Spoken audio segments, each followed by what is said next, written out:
lack of love, but a lack of friendship that makes an unhappy marriage. That quote by Friedrich Nietzsche is something that I truly believe. See, my husband and I have been married for a little bit over 8 years, and he really is my best friend. He's my best friend because of a commitment that we made to each other not long after we first got married. Before I can tell you about that commitment that I'm going to challenge you on, I feel I must first tell you about something that I personally find very, very upsetting. The word divorce. Is that a bad word to you? Is it okay? See, to me it's an ugly, nasty, dirty word. But in America today, it's become far too acceptable. In fact, it's so acceptable that it's also easily accessible. All somebody has to do, go online, type in divorce. You can fill out the paperwork and file it for less than $200. Or go down to the courthouse, the place where you first signed your documents to marry your spouse. Go down to the courthouse, file paperwork the same way, and divorce them. Albert Muller, the author of Who Needs Marriage? Time Asks the Question, Do You Have the Answer? Said, divorce is now an institutionalized part of American life, complete with an industry putting out divorce announcements, greeting cards, and party plans. Really? Really? We're going to celebrate divorce now instead of celebrate the marriage? See, Andrew Lindenauer, the author of Divorce Made Too Easy, he even goes on to say that for many of us, divorce feels like a liberation instead of the tragedy that it is. I agree with him. Divorce is a tragedy, and I hope that you see it that way too. See, but I truly believe that when people view their marriage as a contract with their spouse, they take it less seriously as they would if they viewed it as a contract with God. See, marriage is not only a commitment between man and woman, but it's also a commitment between man, woman, and Christ. See, in the beginning, God recognized the need that men and women would have for companions.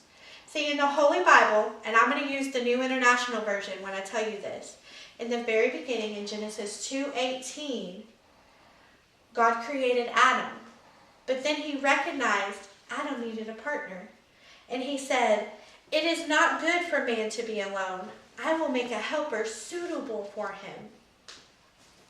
Then God created woman from man's rib. We came from one. We were one in the beginning. When you marry, you become one again. And Jesus reiterates this in the New Testament when he says, so they are no longer two, but one. What God has joined together, let man not separate. In an article titled The Advantages of Marriage from SeekingTheTruth.com, the author states, Christ's relationship to man is the ultimate model for marriage. See, in 1 Corinthians 11:3, Paul tells the Corinthians, at the head of every man is Christ. At the head of every woman is man, and at the head of Christ is God. He then goes on in Ephesians chapter 5, verse 33, and tells the husbands, each one of you must love his wife as he loves himself, and the wife must respect her husband. These two verses that I said are verses that are commonly taken out of context nowadays, and people seem to think that they're bad verses because they also later on talk about submission. Submission's not a bad word. Submission means you're respecting your spouse. So when a woman submits to her husband, she's allowing her husband, who's submitting to Christ, to do what Christ wants done in their marriage. See, by following Christ, they will be committed to preserving their marriage. There's many benefits from involving Christ in your marriage. See, the fruits of the Spirit. There's 7 fruits of the Spirit. There's love, peace, joy, patience, kindness, gentleness, and self-control. And when you have all of those individually, and then you have all of those together, It becomes how you will lead your life. If you have peace, if you have joy, if you have love with your spouse, if you have that gentleness and kindness and patience and self-control, you're less likely to make mistakes against your spouse. Or as the Bible calls them, sins, things that are wrong. But not only that, when your spouse makes a sin or a mistake against you, you're more likely to forgive them because you have those fruits. And because you forgive them, you then become friends. Isn't that a wonderful thought? Let's be friends with our spouse.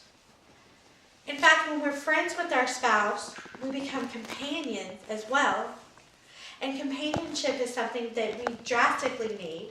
We humans really long for. And as we get older, it's something that we'll have when we no longer work and maybe don't have kids around the house.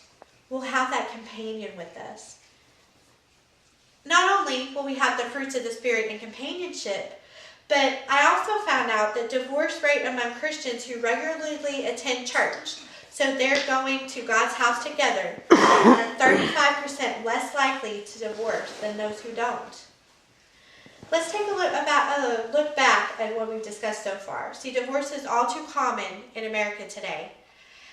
It's become so acceptable. But if you involve Christ in your marriage together with your spouse, you create a relationship with them and a friendship with them, and you become less likely to divorce.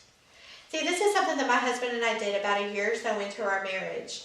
And I can tell you that it's a great thing that we did. We prayed about it. And that's how you can do it too. In fact, I challenge you, talk to your spouse. Pray about it. How about we pray about it together? Maybe start by going to church with your spouse this Sunday. See, in Ecclesiastes 4:12, the Bible tells us, a cord of 3 strands is not easily broken. If you tug on a rope that's made out of 1 strand, it's going to break as soon as you pull on it. If you tug on a rope that's made out of 2 strands, it'll give, but it will eventually break.